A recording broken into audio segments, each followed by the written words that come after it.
મારો શરીર છે ને ચહેરો બીજાનો મૂકી દો અથવા તો તમારા શરીરની ઉપર મારો ચહેરો મૂકી દેવો બિલકુલ અને પછી ક્રાઇમ આચરવું તેવું તમે જી કહેવા માંગો જી છો? જી જી એટલે for example sir there is a robot. એ રોબોટે એક વ્યક્તિને, કોઈ ઇનોસન્ટ વ્યક્તિને મારી નાખ્યો, તો હવે તમે શું કરશો?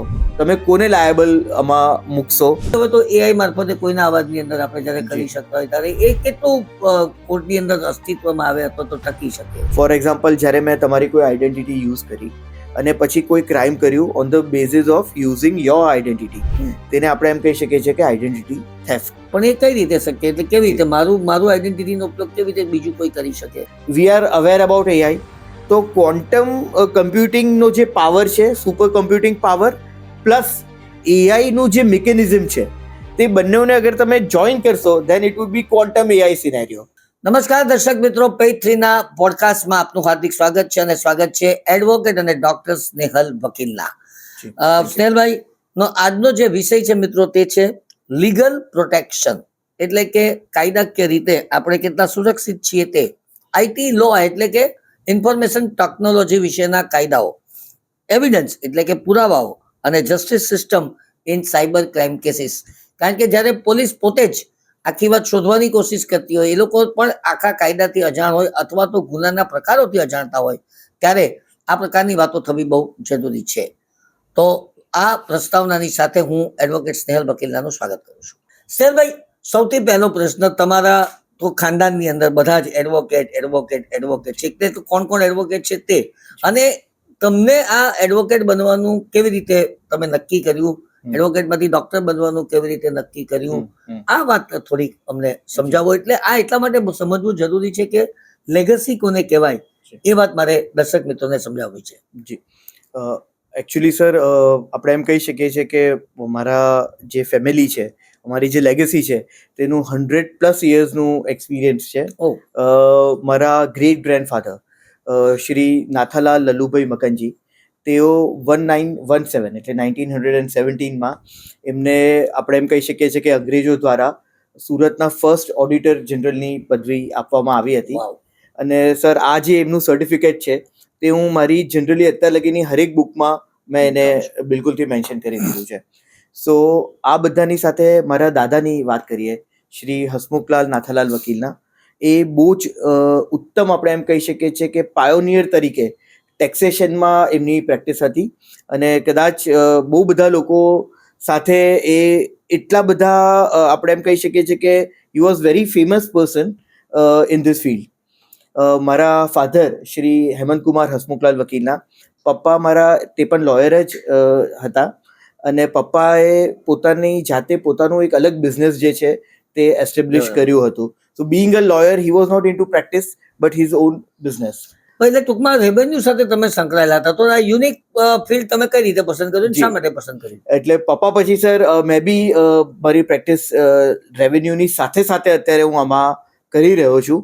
ફ્રેન્કલી નાનપણથી મને કમ્પ્યુટર સાથે એક અલગ એન્ચેન્ટમેન્ટ હતું. ઇન માય સ્કૂલ ડેઝ આપણે એમ કહી શકીએ છીએ કે computer was just a machine in school. એટલે એનાથી વધારે કમ્પ્યુટરને આપણે જોતા નહીં હતા ઇન અર્લી 90s. હવે આ બધાની સાથે સાથે મને કમ્પ્યુટરમાં હંમેશા એક વલ્નરેબિલિટી શોધવી હતી કે કેવી રીતના તમે કમ્પ્યુટરના પ્રોબ્લેમ્સ કે એના જે માઇનસ પોઈન્ટ છે એ તમે જોઈ શકો. એટલે ઘણી બધી રીતના મેં એને એક્સપ્લોઇટ કર્યું. એમાંથી આપણે પાસવર્ડ ક્રેકિંગથી લઈને લોકોના ડેટા મેન્યુપ્યુલેશન લગીન, but with a good intention, જે આપણે એમ અત્યારે હેકિંગ કહી શકીએ છીએ, but it was kind of an ethical hacking. Because the core instance was કે અગર હું આની વલ્નરેબિલિટીઝ નહીં જોઈશ તો હું લોકોને કેવી રીતે બચાવીશ. એટલે હું ટીનેજર હતો ત્યાં લગીનમાં તો મેં ઘણા બધા લોકોને આપણે એમ કહી શકીએ છીએ કે સાયબર સિક્યોરિટીના બેઝ ઉપર એમને ગાઈડ કરવાનું મેં શરૂ કર્યું. એમના પાસવર્ડ રિકવર કરી આપતો હતો. આ સાથે સાથે એમના સોફ્ટવેર જે છે તેના જે ડેટાસ છે તે બી એને ડેટા આપણે એમ કહી શકીએ છીએ કે પાછા આપી શકતો હતો. અને આ બધાની સાથે જે તે સમયમાં ડિનાયલ ઓફ સર્વિસ ક્રાઇમ્સ, આવા બધા ઘણા બધા અલગ અલગ ક્રાઇમ્સ થતા હતા, જેમાં નાના મોટા મારા ઇનપુટ હું એ સમયથી આપું છું. ત્યારબાદ મેં મારું લો સાથે સાથે પરસ્યુ કર્યું. અર્લી 2000sમાં મારું લો કમ્પ્લીટ થયું. એમાં બી અત્યારે મોર દેન 24-25 યર્સ થઈ ગયા છે. અને સિક્યોરિટીની ફિલ્ડમાં તો કદાચ it would be more than 28 years. આ બધામાં શ્રી નરેન્દ્ર મોદી સર, આપણા જે અત્યારે ઓનરેબલ પ્રાઇમ મિનિસ્ટર છે, એ ટાઈમ પર ગુજરાતના સીએમ હતા અને એમણે એક બુક એમના ડિરેક્શન અંદર પબ્લિશ થઈ હતી વિચ ઇઝ પથ પ્રદર્શિત પ્રતિમા, અને તેમાં મને as a first cyber lawyer of Surat mention કરવામાં આવ્યો હતો. એટલે કશે ને કશે મારું નાના મોટા inputs with grace of God અને મારા એન્સેસ્ટર્સ અત્યારે દેખાઈ રહ્યા છે. બટ વસ્તુ એ જ છે કે ઇન્ટેન્શન મારો એ જ રહેશે કે કશે ને કશે હું હરેક વ્યક્તિને મદદ કરી શકું અને વિક્ટિમાઇઝ થવાથી બચાવી શકું. બહુ જ ઉમદા વિચારોની સાથે મિત્રો આપણે આગળ વધી રહ્યા છે. એડવોકેટ ડોક્ટર સ્નેહલ વકીલના સાથે આપણે વાત કરી રહ્યા છે. ભારતની અંદર અત્યારે કયા કયા સાયબર લોઝ અસ્તિત્વમાં છે અને ખાસ કરીને ઇન્ફોર્મેશન ટેકનોલોજી એક્ટ જે છે એ આ વર્તમાન ડિજિટલ યુગની અંદર કેટલો પર્યાપ્ત છે તે આપ જણાવો. સર, અત્યારે સાયબર લોઝની આપણે વાત કરીએ તો ઇન્ડિયામાં કોઈ એક પર્ટિક્યુલર એક્ટ નથી કે જેને આપણે સાયબર લો તરીકે સંબોધિત કરી શકીએ. But there are different multi legal acts કે જેને કોર્ડિનેટ કરીને આપણું આ જે લીગલ ઇકોસિસ્ટમ છે તે બની શકે છે. તો ઇન્ડિયાની અગર આપણે વાત કરીએ તો starting from Indian information technology act which is a base of cyber laws in India. આ સાથે BNSS, આની સાથે BSA four digital evidence, it is very important. આ બધાની સાથે રિઝર્વ બેંક ઓફ ઇન્ડિયા એક્ટની આપણે વાત કરી શકીએ છીએ. પછી બેન્કર્સ બુક એવિડન્સ એક્ટ છે, તે પણ એક પાયો છે. આ બધા તો આપણે એમ કહી શકીએ છીએ કે એવા એક્ટ છે કે જે આપણા ધ્યાનમાં છે, બટ કદાચ લોકોને આ વસ્તુની ખબર નહીં હશે. But now we have our telecommunication act 2023 and prevention and regulation of online gaming act. આ બધા એક્ટ પણ અત્યારે પાર્શિયલી ઇમ્પ્લિમેન્ટ થઈ ચૂક્યા છે. સિમિલરલી આપણે એમ કહી શકીએ છીએ કે બેન્કિંગ જે SOPs છે તે બી હવે 2026માં ઘણા બધા અપડેટ થયા છે. રિઝર્વ બેંક ઓફ ઇન્ડિયાના ઘણા બધા સર્ક્યુલર્સ આવ્યા છે. તો આ બધા કશે ને કશે ભાગ ભજવી દે છે as a part of a cyber laws in India. Similarly હું એ બી કહીશ સર કે international position is also very important. તો ઇન્ટરનેશનલી અત્યારે બુડાપેસ્ટ કન્વેન્શન છે, યુએનની કન્વેન્શન થઈ છે ઓન સાયબર ક્રાઇમ. બુડાપેસ્ટ કન્વેન્શનમાં India is not a signatory, અને આપણે જે યુએન કન્વેન્શનની વાત કરીએ છીએ તો તેમાં કશે ને કશે નેગોશિએશન ચાલી રહ્યા છે. વી એક્સપેક્ટ કે ઇન્ડિયા એમાં પાર્ટિસિપેટ કરે. સિમિલરલી ઇન્ટરનેશનલ આપણું જે સાયબર લો ઇકોસિસ્ટમ છે તેમાં અત્યારે MLAT, that is mutual legal assistant treaty, એ બી બહુ ઇમ્પોર્ટન્ટ છે, જેના બેઝિસ ઉપર આપણે વર્કિંગ કરી રહ્યા છે. ઇન્ટરપોલના જે કનેક્શન્સ છે તે ઇમ્પોર્ટન્ટ છે, અને અલગ અલગ ડિફરન્ટ જે સ્ટેન્ડર્ડ્સ આપણે કરીએ છીએ એ બી ઇમ્પોર્ટન્ટ છે. અને ડેટા પ્રોટેક્શન એક્ટ અને GDPR એ બી આપણે કશે ને કશે બેઝ તરીકે અત્યારે બિલકુલથી લેવું પડતું હોય છે. સો આખું એક ડિફરન્ટ લીગલ ઇકોસિસ્ટમ તરીકે આપણે આ સાયબર લોઝને અત્યારે જોઈ શકીએ છીએ. પણ આ સાયબર લોઝની અંદર અત્યારે તો જે બેઝ છે તે ફોર્જરી છે, એટલે કે ફોજદારી ગુનો દાખલ થાય છે. એવું બની શકે કે આને આપણે સિવિલની અંદર ટ્રાન્સફર ન કરી શકીએ, કે જેથી સામાન્ય માણસ ફોજદારી ગુનાઓથી બહુ ગભરાતો હોય છે. ફોજદારી શબ્દ આવે એટલે પોલીસ અને પોલીસની સાથેની સમસ્યાઓ, આ બધા શબ્દોથી લોકો ઘેરાઈ જતા હોય છે. અને કશેક સિવિલ લો ની અંદર કે જેની અંદર શાંતિથી આ બધું ચાલતું હોય, કોઈ ખાસ હેરેસમેન્ટ નહીં હોય, હેરાનગતિ નહીં હોય, આવું પોસિબલ છે? જી સર, આ વસ્તુ ઘણા બધા લોકોને અત્યારે ખબર નથી. ઘણા બધા લોકોને અત્યારે એમ જ થાય છે કે સાયબર ક્રાઇમ એટલે કે જે ક્રાઇમ થતા હોય છે અને ક્રિમિનલ જે એનું પ્રોસિજર છે, ક્રિમિનલ કોડ જે છે તે જ ડિપેન્ડન્ટ છે સાયબર ક્રાઇમ માટે. જે વિક્ટિમ છે એ કોઈ બીજે રિસોર્ટ નથી કરી શકતો. બટ ફ્રેન્કલી કમ્પન્સેશન, ઘણી બધી ફેરી કમ્પન્સેશન બહુ ઇમ્પોર્ટન્ટ ફેક્ટર હોય છે, જે તમને સિવિલ રેમેડી તરીકે જ મળી શકે છે. ક્રિમિનલમાં આપણે એને પેનલ્ટી કહી શકીએ છીએ. તો અત્યારે સાયબર લોઝ એટલે કે IT એક્ટ જે છે that is dependent on 2 part. One is criminal, જે આપણી રેગ્યુલર ક્રિમિનલ કોર્ટ એને રિસોર્ટ કરતી હોય છે, અને વન ઇઝ સિવિલ. તો સિવિલ રેમેડી માટે there are section 43 subsection A. તો આ બધા જે સેક્શન્સ છે તે આપણી સિવિલ બેઝ ક્રિએટ કરે છે ફોર સાયબર લોઝ. એના માટે ઘણા બધા લોકોને સર આ વસ્તુ હજી નથી આઈડિયા કે there are educating officers which are practically there જે સાયબર લોઝની સિવિલ પોર્શન જોતા હોય છે એ તમને મંત્રાલયમાં મળશે, અને એ તમારે ધેર આર લિમિટ્સ કે કયા લિમિટ લગીન કોનું જ્યુરિડિક્શન લાગે છે. બટ પ્રેક્ટિકલી જે સિવિલ એની રેમેડી છે તેમાં એડ્યુડિકેટિંગ ઓફિસર એક બેઝ છે, જે section 46 of Indian information technology act એને રેગ્યુલેટ કરે છે. ત્યારબાદ અગર તમને અપીલમાં જવું હોય તો there are CAT which as cyber appellate tribunals, જે પ્રસ્થાપિત કરવામાં આવ્યા છે. અત્યારે દિલ્હી ખાતે સાયબર એપેલેટ ટ્રિબ્યુનલ છે કે જેમાં તમે અપીલ કરી શકો છો. અગર ત્યાં બી તમને કંઈ પ્રોબ્લેમ આવ્યું તો then you can go for high court and then supreme court. So this is practically a civil infrastructure, અને જેમાં તમે કમ્પન્સેશન બિલકુલથી એક્સપેક્ટ કરી શકો છો અગર તમારી સાથે કોઈ બી રેમેડી તરીકે તમારી સાથે કોઈ ક્રાઇમ થયું હોય તેના માટે. રાઈટ, તમે જે વાત કરી તેની અંદર એક મહત્વનો જે પ્રશ્ન બીજો સતાવે છે તે છે ડિજિટલ એવિડન્સનો. કારણ કે ક્રાઇમ થયો છે પણ એ સાબિત કેવી રીતે કરવો એ એક બહુ મોટી વાત છે, અને ત્યારે કોઈ બી જ્યારે કોર્ટ હોય તો એ પુરાવા માંગે, એ રીતે ડિજિટલ એવિડન્સની અંદર પણ આપણે હોવું બહુ જરૂરી છે.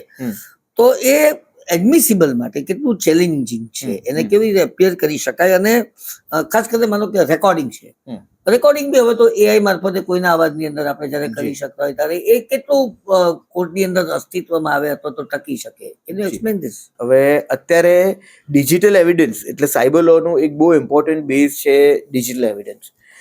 ડિજિટલ એવિડન્સ એટલે આપણે એમ કહી શકીએ છીએ કે કોઈ બી એવી information which is stored or transmitted in digital devices જે આપણે કોર્ટ ઓફ લોમાં એડમિસિબલ કરી શકીએ કે કોર્ટ એની પર રિલાય કરી શકે. આ વસ્તુ તમે અગર અત્યારે બહાર નીકળીને જશો અને તમે જોશો તો બધે જ તમને એવિડન્સ જ દેખાશે સર.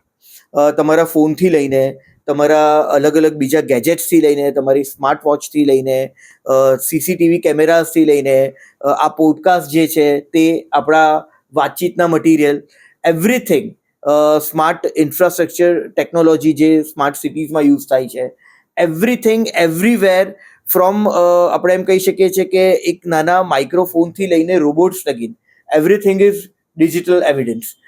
ઈમેલથી લઈને તમે કોઈ બી તમારી વોટ્સએપ ચેટની વાત કરી લો, બધી જ વસ્તુ હવે ઇટ ઇઝ ડિજિટલ એવિડન્સ જે હરેક જગ્યા પર છે. અને આ ડિજિટલ એવિડન્સ તમે કેવી રીતના એડમિસિબલ કરશો એ સૌથી ઇમ્પોર્ટન્ટ ચેલેન્જ છે. અગર આપણે BSA ની વાત કરીએ તો અત્યારે ભારતીય સાક્ષી અધિનિયમ જે છે તેનું સેક્શન જે 63 છે તે આને ગવર્ન કરે છે. અર્લિયર 65B સેક્શન હતું ઓફ એવિડન્સ એક્ટ જે આને ગવર્ન કરતું હતું. તો પ્રેક્ટિકલી આ જે ડિજિટલ એવિડન્સ છે તેમાં જ્યારે તમે એને એઝ અ એવિડન્સ મૂકતા હોવ છો ત્યારે ઇટ ઇઝ વેરી ચેલેન્જિંગ, કારણ કે પહેલાં તો digital evidence is very volatile, એટલે ક્યારે બી એમાં કોઈ બી ચેન્જ કે અલ્ટરેશન થઈ શકે છે. હમણાં જ તમે AI ની વાત કરી, એનાથી તમે એને મેન્યુપ્યુલેટ કરી શકો છો. સિમિલરલી ફોર એક્ઝામ્પલ તમારી પાસે કોઈ એવિડન્સ છે, તમે આ રૂમથી બહાર જાઓ છો, આ રૂમના દરવાજા પર મેં એક અલગ જ લેવલની મેગ્નેટિક ફિલ્ડ્સ લગાવી છે, તો તમારું એવિડન્સ નષ્ટ થઈ જશે. સો એને સ્પેશિયલી ફેરાડે બેગ્સની અંદર મૂકવામાં આવે છે આના માટે, કારણ કે એ મેગ્નેટિકથી આ અફેક્ટ નહીં થાય. તો બી it is a challenging task. So એની ઓથેન્ટિસિટી પ્રૂવ તમે કરી શકો, એ રિલાયબલ સોર્સથી આવ્યું છે તમે એ પ્રૂવ કરી શકો, અને તમે એને એડમિસિબલ કરી શકો. એના માટેનું સેક્શન 63 છે BSA નું, અને જેના બેઝિસ ઉપર તમે એનામાં જે એક્સપ્લેનેશન છે તેના મુતાબિક you are suppose to give a additional certificate of 63 subsection 4 કે જે કેસે કે જેમાં ડાયરેક્ટલી ઇનડાયરેક્ટલી તમે અને કોઈ એક્સપર્ટ એ વસ્તુને તમે ક્લેમ કરશો કે આ જે એવિડન્સ છે તેમાં કોઈ મેન્યુપ્યુલેશન થયું નથી, એ રિલાયબલ છે, પ્રોપર સોર્સથી આવ્યું છે, અને ત્યારબાદ જ તમે કોર્ટમાં એ વસ્તુ મૂકી શકો છો. So this is whole structure. હવે એક વસ્તુ સર હું તમને તમારા રેકોર્ડિંગ માટે કહીશ, જે તમે મને જે હમણાં પૂછ્યું હતું. તો તેનામાં ફોર એક્ઝામ્પલ તમારા ફોનની અંદર કોલ રેકોર્ડિંગ તમે કરી છે, તો સૌ પ્રથમ તો આ જે કોલ રેકોર્ડિંગ છે એ તમારા ડિવાઇસની અંદર છે. So that device is a genuine legitimate device, your device, એ તમને ખાતરી કરવી પડશે. You are suppose to take a hash value, અને ફ્યુચરમાં તમે એને સેફ મૂકશો આ ઓરિજિનલ ડિવાઇસને, કે કશે ને કશે એમાં કોઈ સ્કોપ ઓફ મેન્યુપ્યુલેશન નહીં રહી. નાઉ હેશ વેલ્યુ ઇઝ સમથિંગ કે તમે અગર એમાં એક સ્પેસ બી કરી દો કે એક ડેશ બી કરી દેશો ને તો entire set of hash value would be different. તો there are fix set of numbers. So આ જે હેશ વેલ્યુ છે એ તમે ચેક કરશો કે તમારું આ જે રેકોર્ડિંગ છે it is authentic or not, કે એમાં કંઈ ચેન્જ તો નથી થયું. સો એક ઓરિજિનલ એવિડન્સ તમે મૂકી દીધું અને હેશ વેલ્યુ લીધી, અને પછી ફોરેન્સિક એનાલિસિસ જે થશે that would B on the basis of this hash value, અને આની મિરર ફાઇલ બનશે જેની ઉપર ઇન્વેસ્ટિગેશન થશે અને ફોરેન્સિક એનાલિસિસ થશે. હવે કાલ ઉઠીને તમે એમ કહી શકો છો કે આને અગર તમે એઝ અ એવિડન્સ મૂકવા માંગતા હો તો ક્યાં તો તમે ઓરિજિનલ એવિડન્સને એઝ અ એવિડન્સ મૂકો, ક્યાં તો પછી અગર એ પ્રિઝર્વ થયું હોય તો એની જે કોપી છે તેને અલોંગ વિથ સેક્શન 63 સબસેક્શન 4 કા સર્ટિફિકેટ તમે મૂકી શકો છો as a admissible evidence for admissibility in court of law.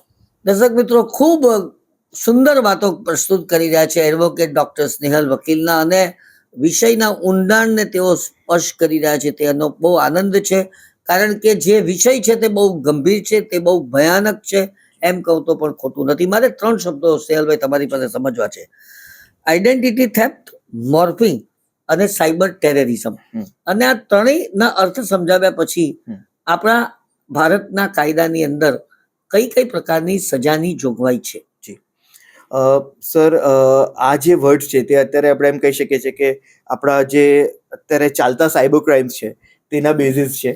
For example, જ્યારે મેં તમારી કોઈ આઈડેન્ટિટી યુઝ કરી અને પછી કોઈ ક્રાઇમ કર્યું on the basis of using your identity, તેને આપણે એમ કહી શકીએ છીએ કે આઈડેન્ટિટી થેફ્ટ. પણ એ કઈ રીતે શક્ય? એટલે કેવી રીતે મારું આઈડેન્ટિટીનો ઉપયોગ કેવી રીતે બીજું કોઈ કરી શકે? Sir, Like? જી સર, મેં તમારું ફેક અકાઉન્ટ બનાવી દીધું, ઓકે, કશે ને કશે તમારા નામ પર મેં કોઈ લોન લઈ લીધી. જી, સો આ બધી વસ્તુ જે છે ધેરબાય આઈ એમ યુઝિંગ યોર આઈડેન્ટિટી. ઓકે, તો આ બેઝિસ ઉપર there is section 66 subsection C અને 66 સબસેક્શન ડી જે આને ગવર્ન કરે છે આઈડેન્ટિટી થેફ્ટ અને ચીટિંગ વાયા આઈડેન્ટિટી થેફ્ટને, જી. જેમાં 3 વર્ષ લગીની સજા અને પેનલ્ટી છે. અત્યાર સુધીમાં કોઈને થઈ છે ખરી? હા સર, હવે ઘણા બધા ક્રાઇમ્સમાં અત્યારે તમે કદાચ એફઆઈઆર જોશો તો 66 સી અને ડી એ લોકો લેતા જ હશે. આ ઉપરાંત સર તમે Morphing. મોર્ફિંગ ની વાત કરી એટલે હતી. મારા ચહેરા મારો શરીર છે ને ચહેરો બીજાનો મૂકી દો, અથવા તો તમારા શરીરની ઉપર મારો ચહેરો મૂકી દેવો બિલકુલ. અને પછી ક્રાઇમ આચરવું, તેવું તમે જી કહેવા માંગો જી છો? જી જી જી જી તમારી જે ફોટોઝ છે કે તમારું વિડીયોઝ છે તેને મેન્યુપ્યુલેટ કરીને એઆઈ ટૂલ્સ સાથે કંઈક ને કંઈક છેડખાની કરીને અને મિસયુઝ કરવું. હવે પ્રેક્ટિકલી ઘણા બધા આવા કેસીસમાં it's kind of an obscene image or video જે ક્રિએટ કરવામાં આવતું હોય છે બાય ક્રિમિનલ, તમને બ્લેકમેલ બી કરવા માટે આ ઇટ ઇઝ અ વેરી આપણે એમ કહી શકીએ છીએ કે પરફેક્ટ બેઝ ફોર ધેમ. જ્યારે મોર્ફિંગની આવી વાત આવે છે ઓબ્સિનિટીની સાથે, તો there is section 67A 67B જે ચાઇલ્ડ આપણે એમ કહી શકીએ છીએ કે અબ્યુઝ રિલેટેડની વાત કરે છે, અને 67A જે છે it talks about the obscene image અને વિડીયોઝ. હવે આવા બધા કેસમાં જ્યારે પહેલી ફેરી કોઈ ક્રિમિનલ પકડાય છે, so he is liable for 5 years imprisonment as well as 10 lakh rupees का fine, that is up to 10 lakh rupees का फाइन. સિમિલરલી એના પછી જે બી સબસિક્વન્ટ પનિશમેન્ટ છે તેમાં 7 years and 10 lakh rupees penalty એ એક આપણે એમ કહી શકીએ છીએ કે કન્વિક્શન રીતના જોવામાં આવે છે. Sir, this is a cognizable and non bailable offence. એટલે આ વસ્તુ બહુ જ ઇમ્પોર્ટન્ટ અને ઇમ્પેક્ટફુલ થઈ જાય છે. અને થર્ડ તમે જે વાત કરી હતી સાયબર ટેરરિઝમ. જી સર, આ અને મોર્ફિંગમાં પણ કાયદાની જોગવાઈ શું છે પહેલા તો? સર 67A અને 67B કે એ જે કઈ 3 છે વર્ષ. પહેલી ફેરી 5 વર્ષ અને આપણે એમ કહી શકીએ છીએ કે 10 લાખ રૂપિયાનું ફાઇન, અને સબસિક્વન્ટ જે બી તમારા પનિશમેન્ટ છે તેમાં 7 વર્ષ અને ફ્રેન્કલી 10 લાખ રૂપીઝ કા fine. So this is a punishment for morphing, એટલે કે ઓબ્સીન વિડીયો ઓડિયો તમારા નામ પર એ લોકો સર્ક્યુલેટ કરે છે. Cyber terrorism. જી, હવે સર સાયબર ટેરરિઝમની અગર આપણે વાત કરીએ તો સાયબર ટેરરિઝમમાં જ્યારે બી તમે કોઈ બી કમ્પ્યુટર રિસોર્સિસને મિસયુઝ કરો છો for any act against state, તો then it amounts to cyber terrorism, અને આમાં લાઈફ ઇમ્પ્રિઝનમેન્ટ લગીની સજા બિલકુલથી થઈ શકે છે. સો બહુ આ ગંભીર ગુનો થઈ જતો હોય છે, અને આ terrorist activities via this digital media કે ડિજિટલ આપણે એમ કહી શકીએ છીએ કે પ્લેટફોર્મ જે કરવામાં આવતી હોય છે, તો તેના માટે it is a very impactful law, અને આ જે જોગવાઈ છે તે બહુ સારો રિલાયબલ જોગવાઈ તરીકે આપણે ઇમ્પ્લિમેન્ટ કરી શકીએ છીએ. દર્શક મિત્રો, એડવોકેટ સ્નેહલ વકીલના સાથે, ડોક્ટર સ્નેહલ વકીલના સાથે વાતમાં આગળ વધી રહ્યા છીએ અને સાયબરની એવી વાતોને સમજવાનો પ્રયાસ કરી રહ્યા છે કે જે સમયની માંગ છે. સ્નેહલભાઈ, બીજું રહેવું personal digital data protection act, maximum penalty શું અને આ એક્ટની સમજૂતી આપો. સર, તમે આનું નામ જ બોલશો કે personal digital data protection act, એટલે ફ્રેન્કલી તમારો જે બી પર્સનલ ડેટા છે જે ડિજિટલ ફોર્મમાં છે તેના રિલેટેડનો આ એક્ટ છે. એટલે this does not apply to non personal data or non digital data. But સમજો કે એવા કોઈ એક્ટ હોય કે એવી કંઈક તમારો ડેટા હોય કે જે પહેલાં ફિઝિકલ ફોર્મમાં હોય અને ઇવેન્ચ્યુઅલી જૂની 7/12 અને એ ઇવેન્ચ્યુઅલી આપણે એમ કહી શકીએ છીએ કે ડિજિટલાઇઝ કરવામાં આવે છે, તો બી આ વસ્તુ કશે ને કશે it becomes your data, that is digital data.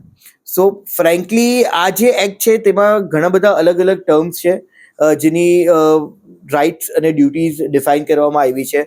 For example, આપણે એમ કહી શકીએ છીએ કે જે ડેટા પ્રિન્સિપલ છે એટલે કે એ વ્યક્તિ કે જેનો ડેટા આપણે કલેક્ટ કરી રહ્યા છે.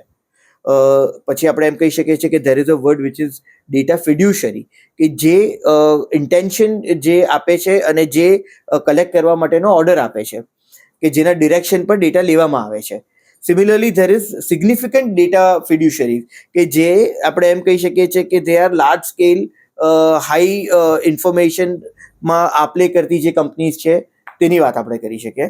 અને આ બધાની સાથે સાથે ડેટા પ્રોસેસર કે જે અલ્ટિમેટલી ડેટા પ્રોસેસ કરે છે, આ બધાની રાઇટ્સ, લાયબિલિટી, આમાં એક ડેટા પ્રોટેક્શન બોર્ડ હોય છે કે જે આપણે એમ કહી શકીએ છીએ કે એ that is a central authority in data protection act. અને આ ઇન્ડિયાનો એક આપણે એમ કહી શકીએ છીએ કે સંક્ષિપ્ત consent oriented data protection act છે. અને જેમ આપણે એમ કહીએ કે કશે ને કશે અગર આમાં તમારો જે ડેટા છે તે કશે બી મેન્યુપ્યુલેટ થતો હોય છે તો 250 કરોડ રૂપિયા લગીની લાયબિલિટી તમે એ વ્યક્તિ ઉપર ઇમ્પોઝ કરી શકો છો, but it would B in the form of penalty. અને આ જે વસ્તુ છે ઇટ ઇઝ સો ઇમ્પોર્ટન્ટ કે અત્યારે એક ફેરી આનું ઇમ્પ્લિમેન્ટેશન થઈ જશે તો ઘણા બધા ફિલ્ડમાં ધેર વુડ બી વેરિએશન્સ.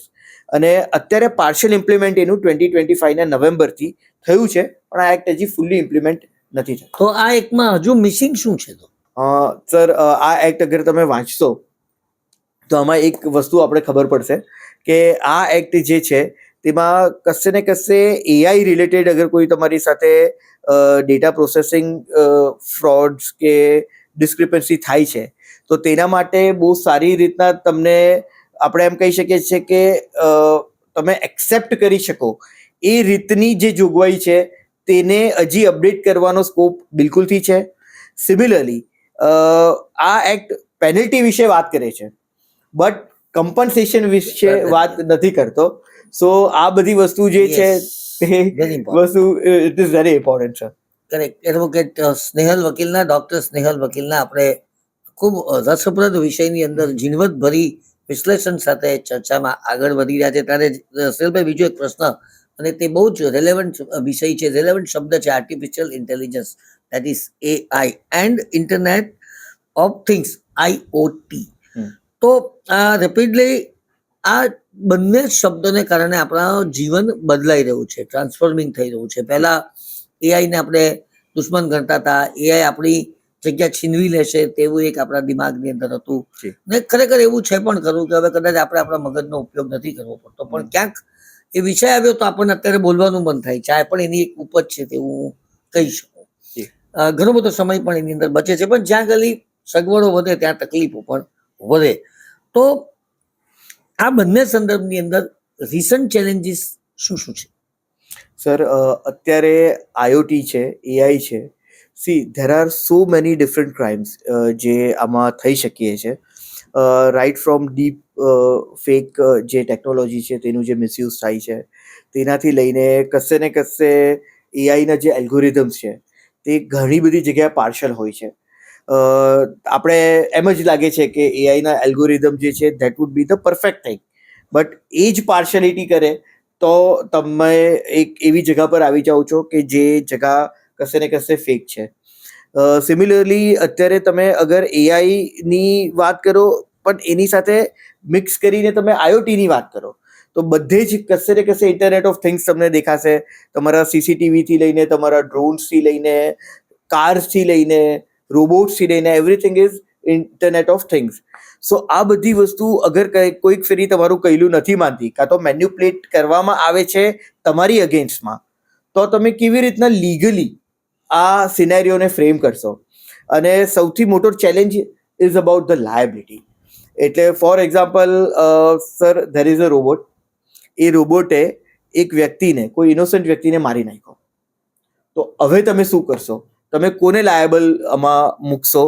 પહેલા તો મેન્યુફેક્ચરરને કે જેણે રોબોટ બનાવ્યો હતો, સિમિલરલી ડેવલપર્સને કે જેણે ડિઝાઇન કર્યો હતો અને એને ડેવલપ કર્યો હતો, કે પછી સર્વિસ પ્રોવાઇડર્સને કે જે સર્વિસીસ આપતા હતા. આ ઉપરાંત યુઝરને તમે લાયબલ કરશો કારણ કે એનો તો ફોલ્ટ જ નહીં હતો, એ કઈ વસ્તુના લીધે આ થયું છે એ નથી ખબર, કે પછી ખુદ રોબોટને. સો એટલા બધા પેરામીટર્સ છે કે આને આપણે એમ કહી શકીએ છીએ કે ઓનિયન લેયર્ડ ટેકનોલોજી આને આપણે કહી શકીએ છીએ, કે જેમ ઓનિયન હોય એટલે કે કાંદો, તો એમાં તમે અલગ અલગ લેયર્સ જોઈ શકો છો. ને એમાં એટલા બધા લેયર્સ હોય છે કે આપણે એ જ નથી ખબર પડતું કે વસ્તુ કયું છે. એવી રીતના it is kind of onion layer security incidents, કે જેના બેઝિસ ઉપર તમે આટલા બધા પેરામીટર્સને લઈને કેવી રીતના આમાં એક્શન લેશો, આ એક વસ્તુ.